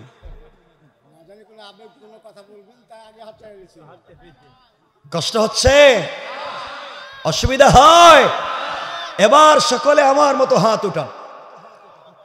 বাবা আপনি উঠান না কেন? এই যে উঠান সবাই, সকলে আওয়াজ করে বলেন লিল্লাহে তাকবীর, আরো জোরে বলেন লিল্লাহে তাকবীর, নারে তাকবীর। হাত নামান। কিরে ভাই তোর ঘুমাইছে নি? এদিকে চায় ঘুমাইতেছে, এভাবে করো কেন? আমি কিন্তু সব দেখতেছি, আমি সব দেখতেছি তো। আমার বয়সটা 69 হয় নাই তো, কাছাকাছি মনে হয় নাকি? এজন্য বুঝি আমি সব। আল্লাহ তাআলা আমাকে তো কত দুনিয়ায় দেখাইছে, তো সব দুনিয়ায় দেখে, সব পৃথিবীর স্মার্ট দুনিয়াও দেখেছি, কোথাও শান্তি নেই। শান্তি এক জায়গায়, সেটা হচ্ছে রবের কদমে সেজদায়। সেজদায় পড়ে যাও না, রবের সঙ্গে একটু কথা বলো না মন খুলে, দেখবো মন ভালো হয়ে গেছে। কিন্তু আমরা বলতে পারি না। আমরা করি কি, আমরা রাগ করবেন, এটা একটা হাদিস। আমরা করি কি, সেজদায় গিয়ে পড়ি সুবহান রাব্বিয়াল আলা, আল্লাহ বলেন আমি তো বড়। সুবহান আল্লাহ আপনি পবিত্র, আলা আপনি বড়। আল্লাহকে আমি তো জানি আমি পবিত্র, আমি বড়। কি হয়েছে ক? আর কি ক? সুবহান রাব্বিয়াল আলা, আল্লাহ আপনি বড়। আল্লাহকে আমি জানি তো বড়, আর কি কিছু চাইবি? সুবহান রাব্বিয়াল আলা, আল্লাহ আপনি বড়। আমি জানি তো বড়, তুই কিছু ক। আল্লাহ সুবহান রাব্বিয়াল আলা, আল্লাহ বড় নাকি? এক কথাই তো কইতে, আমি তো বুঝছি আমি বড়। সাব্বাহতানি, অবশ্য আমি পবিত্র। সাব্বাহতুকা, তোরও পবিত্র বানাইলাম। আলাইতানি, আমাকে বলছে বড়। আলাইতুকা, তোকে দুনিয়া আখিরাতে বড় বানাইলাম। আর কি? সুবহান রাব্বিয়াল আলা, আল্লাহকে জানি তো। কিছু কইবি? এরপরে বৈশা সালাম ফিরাইয়া আল্লাহুম্মা আমিন, আল্লাহ আমার একটা বাড়ি দেও, আমার বাচ্চাটারে ভালো বানাও। আল্লাহকে ঘটনা কি আগে নামাজে কইলি না? এখন তো বাইরে গেছিস নামাজ থেকে। প্রাইম মিনিস্টারের অফিসে ছিলে, কেউ ছিল না, তখন আমি ছিলাম আর তুই ছিলি। তুই কিছু বললে না আমাকে, এখন বাইরে গিয়ে সেইটা তো সেইটা তো, সেইটা কোন কথা? কথা বলেন না কেন? আমি বলছি না বাহিরে বলতে পারবেন না, অবশ্যই বলবেন, কিন্তু নফল সালাতে, সুন্নত সালাতে সব থেকে উত্তম চাওয়ার জায়গা হলো সাজদা, রুকু এবং রুকু সাজদার মধ্যখান সব থেকে উত্তম চাওয়ার জায়গা। মন খুলে চাইবেন, সব বাদ দিয়া নামাজের শেষে আল্লাহ আল্লাহ হ্যাঁ কি তা? এখন কি এতক্ষণ কইছিলি? আমার কথা বুঝেন নাই আপনারা? না বাস্তবতা বুঝেন না? কারণ নামাজের ভিতরে তো কোনো দিকে তাকানো যাবে না, তাকাইলে তো নামাজ শেষ। অন্য ধ্যান করলে নামাজ শেষ। তখন আপনি আর আল্লাহ আর কেউ আছে? তখনই তো বলবেন। কিচ্ছু বললেন না, সালাম ফিরাইয়া নামাজ আছে না গেছে? সালাম ফিরানির অর্থ নামাজে না নামাজ শেষ। তো এখন কি হয়েছে আপনার? কষ্ট পাইলেন আমার কথায়? বলছি ওখানেও দোয়া করবেন, সলাতের পরেও দোয়া করেন, একা করেন, সবাই যেভাবে আপনার ভালো লাগে করেন। কিন্তু মূল ফোকাসটা বুঝাতে চাচ্ছি, দোয়ার একটা জায়গা আছে, চাওয়ার একটা জায়গা আছে। একা একা মানুষ বলতে মজা পায় নাকি? কথা বলে নাকি? যার সাথে যার প্রেম, তার সাথে কি পাবলিকের সামনে সব কথা বলা যায় না গোপনে? তাহলে আল্লাহর আপনি নামাজে আর কেউ আছে? এই গোপন কথা বলতে সুবিধা আছে? ওই সময় আছে হিডিকিতারি। আল্লাহ হেফাজত করুক, বলে না আমিন। খুব মনোযোগ দিয়ে শুনেন কি বলতে চাই। হয়তো বা হতে পারে আজকের আলোচনা অনেকের জিন্দেগির পরিবর্তন। খুব মনোযোগ দিয়ে শুনুন আমার বন্ধুগণ। যে কথা বলতে চাইলাম, কোরআন সাথে থাকলে আপনার লাভ কি, কেমনে আল্লাহ বাঁচাইয়া দিবেন, মনোযোগ দিয়ে শোনেন। এই কথাগুলা বলে আমরা আলোচনাকে সংক্ষেপের দিকে নিয়ে যাব, কারণ রাত্র প্রায় 12টা। কথাগুলা মনোযোগ দিয়ে শোনেন, কেমনে কোরআন থাকলে আল্লাহ হেফাজত করবেন। আল্লাহ বলছেন, শোনো মুসলমানেরা, পুরা দুনিয়া যদি অস্ত্র নিয়ে আপনার সামনে দাঁড়াইয়া যায়, গুল হইয়া দাঁড়াইছে, আপনাকে বন্দুক দিয়ে গুলি করবে, আপনি একা। আল্লাহ বলছেন কাউকে স্মরণ করবার দরকার নাই, কোনো নেতা লিডাররে টেলিফোন দেওয়ার দরকার নাই, আমাকে স্মরণ করো, আমি আল্লাহ সকল কাফেরদের সামনে তোমাকে হেফাজতের জিম্মাদার। এই জ্বলন্ত উদাহরণ 1 মিনিটে বলি শোনেন। আল্লাহর রাসূল সাল্লাল্লাহু আলাইহি ওয়াসাল্লাম যেই দিন হিজরত করে মক্কা থেকে মদিনায় চলে যাবেন, ঘটনা বলবো না, শুধু বলবো দেখেন রাসূলকে কেমনে বাঁচান আল্লাহ। গভীর রজনীতে আল্লাহর রাসূল ঘুম থেকে উঠে গেলেন। জিবরিল আমিন বলছেন, ইয়া রাসূলুল্লাহি, আপনাকে হিজরত করতে হবে ইয়াসরিবের দিকে, খেজুর বাগানের দিকে, মদিনার দিকে। আল্লাহর রাসূল উঠে গেলেন, হিজরত শুরু করবেন। ওযু করলেন, 2 রাকাত সালাত পড়লেন, রেডি হয়ে গেলেন, ঘরের দরজা খুলে বের হয়ে যাবেন। হঠাৎ শুনেন ঘরের বাহিরে কাফেররা দাঁড়িয়ে আছে, নেজা নিয়া, তীর নিয়া, বল্লম নিয়া পুরা বাড়ি ব্যারিকেড দিয়েছে। আল্লাহর রাসূল বের হলে তাকে মেরে ফেলবে। এবার আল্লাহর রাসূল আল্লাহকে বলছেন, আল্লাহ তাআলা আপনি বলছেন বের হয়ে যাওয়ার জন্য, এদিকে সকল কাফেররা আমাকে মেরে ফেলবে, ঘর থেকে বের হলেই তো মেরে ফেলবে। আল্লাহ বলছেন, বন্ধুরে তোমার কাজ হলো আমার উপরে ভরসা করে কোরআন তেলাওয়াত করে বের হয়ে যাওয়া, আর সকল কাফেরদের থেকে হেফাজতের জিম্মাদার স্বয়ং আমি আল্লাহ। বুঝবেন? আল্লাহর রাসূল দরজায় পৌঁছে গেলেন, দরজা খুলে বের হয়ে যাবেন। এবার আল্লাহকে বলছেন, আল্লাহ আমি জানি আপনি আমাকে বাঁচাবেন, সন্দেহ নাই, ওয়ালা কিল্লিয়াতমা ইন্না কালবি, কিন্তু অন্তরে প্রশান্তি পাচ্ছি না। আয় আল্লাহ, আপনি যদি আত্মরক্ষা করার জন্য আমাকে কোনো ব্যবস্থা দিতেন তাইলে তো ভাল লাগতো। আল্লাহ বলেন, বন্ধুরে তাইলে তুমি তোমার হাতে কিছু কঙ্কর নিতে পারো, বালি নিতে পারো, অথবা পাথর নিতে পারো, দরজা খুলে কাফেরদের উপরে নিক্ষেপ করে দিতে পারো, এর মাধ্যমে বাঁচাইয়া দিব। আল্লাহ বললেন, বন্ধু আমার, আল্লাহ বললেন এই কাজ করো। রাসূল পাক বলছেন, আল্লাহ তাআলা কাফেররা ঘরের চতুর্দিকে দাঁড়িয়ে আছে, দরজা খুলে নিক্ষেপ করলে তো সামনের দিকে যাবে, চতুর্দিকের কাফেররা তো আমাকে মেরে ফেলবে। আল্লাহ বললেন, বন্ধুরে তোমার কাজ হলো আমার কোরআন থেকে তেলাওয়াত করে সামনের দিকে নিক্ষেপ করা, আর চতুর্দিকের কাফেরদের চুকে চুকে পৌঁছে দেওয়ার জিম্মাদারি নিলাম আমি আল্লাহ। শুধু তুমি আমার উপরে ভরসা করো। আল্লাহর রাসূল সাল্লাল্লাহু আলাইহি ওয়াসাল্লাম আল্লাহর উপরে ভরসা করে দরজা খুলে ঘর থেকে বের হয়ে পড়লেন, কঙ্কর নিলেন, দোয়া পড়লেন, কোরআন থেকে তিলাওয়াত করলেন, দরজা খুলে সামনের দিকে নিক্ষেপ করলেন। তাকাইয়া দেখেন চতুর্দিকের ডানে বামে পিছনে সকল দিকের কাফেরদের চুকে পৌঁছে গিয়েছে। সবাই চোখ রগড়াতে লাগলো, মুছতে লাগলো। আল্লাহর রাসূল মদিনায় পৌঁছে গেলেন, কেউ দেখলো না। একদিন সুযোগ বুঝে আল্লাহ তার বন্ধুকে বলে, বন্ধুরে ওই দিন তুমি কেমনে ফিরে আসলা, কেউ তোমাকে ধরতে পারলো না, মারতে পারলো না, তুমি না বলছিলা কাফেররা মেরে ফেলবে, দরজা খুলে সামনের দিকে নিক্ষেপ করলা, কেউ তোমাকে মারতে পারলো না, ব্যাপার কি? আল্লাহর রাসূল বলছেন, আল্লাহ তাআলা আমার চাইতে তো আপনিই বেশি জানেন, আমি তো জানলাম না, মারলাম সামনের দিকে, পাথর দেখি গেছে পিছন দিকে। আল্লাহ বলেন, বন্ধুরে তাইলে শোনো, আল্লাহ বলছেন, ওয়ামা রামাইতা ইয রামাইতা ওয়ালাকিন্নাল্লাহা রামা। আল্লাহ বলছেন, বন্ধুরে তুমি যখন পাথরগুলা নিক্ষেপ করেছো তখন এটা তোমার হাত থাকে নাই, আমার উপরে ভরসা করবার কারণে আমার কুদরতের হাত হয়ে গিয়েছে, আর আমার হাত দিয়া সকল কাফেরদের চুকে চুকে আমি পৌঁছে দিয়েছি। সুবহানাল্লাহ, জোরে বলেন না। আল্লাহ কেমনে বাঁচাইয়া দিলেন, আমাদেরকে বাঁচাতে পারবেন না? বিশ্বাস আছে? আসেনি, আল্লাহ জানে। এমন বিশ্বাস আছে আমাদের।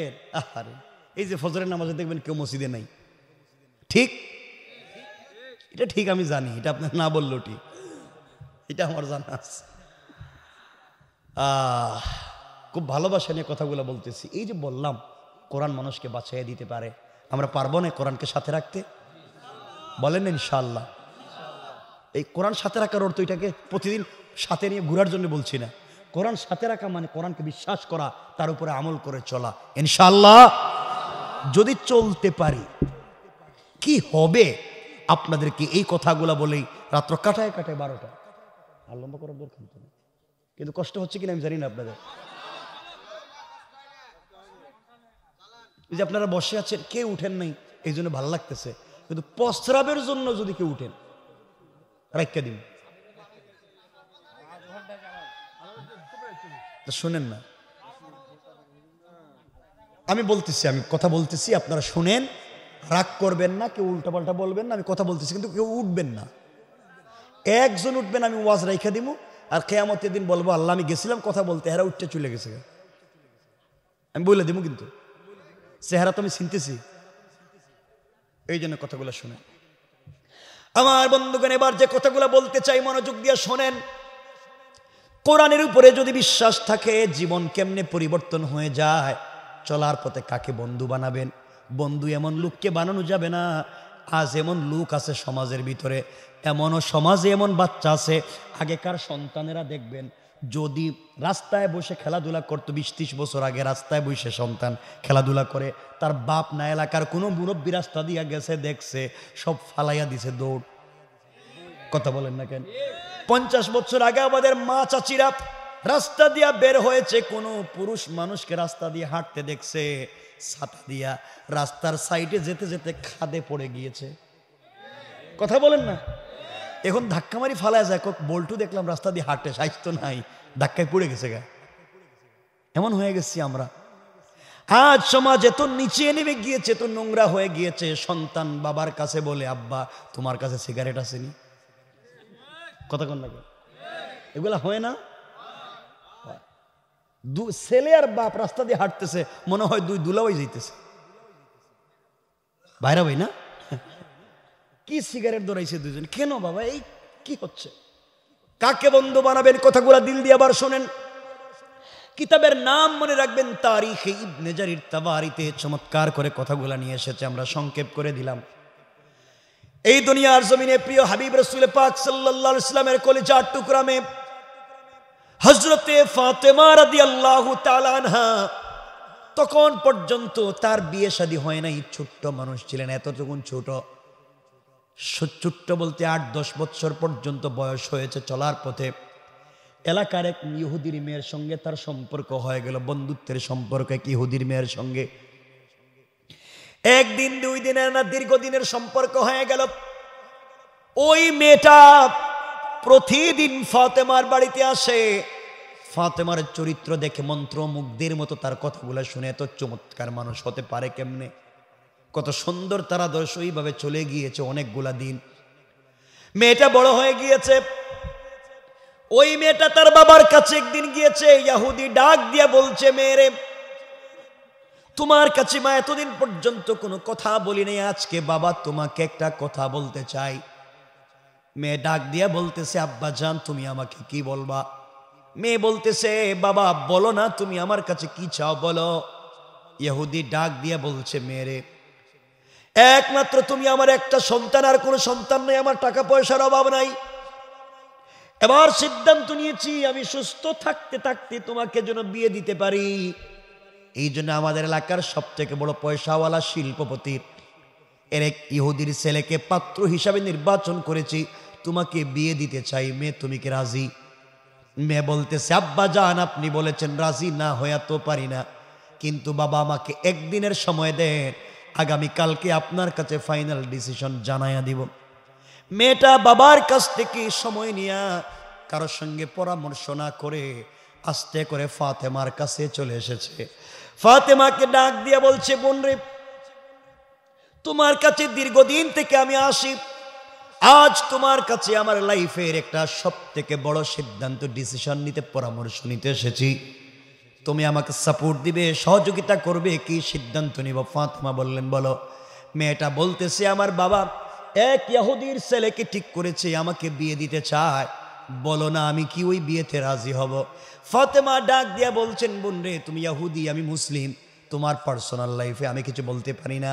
কিন্তু মেয়ে বলছে, ফাতেমা তুমি আমার জিন্দেগিতে দেখা পৃথিবীর কত মানুষকে চমৎকার চমৎকার পরামর্শ দিয়েছ, তোমার পরামর্শে কত মানুষ পৃথিবীতে ভালো হয়ে গেল, লাইফ পেয়ে গেল, আমিও তোমার কাছে এসেছি, চমৎকার পরামর্শ দিবা, যার মাধ্যমে আগামী লাইফ আমি কমপ্লিট চালাতে পারবো।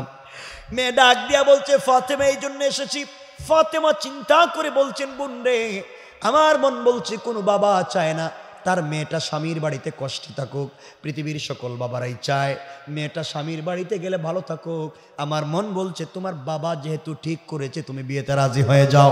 মেয়েটা চোখের পানি ছেড়ে ফাতেমাকে ডাক দিয়ে বলছে, বোন রে, তুমি বলেছ রাজি হয়ে যেতে, আমি আর কারো কথা শুনতে চাই না।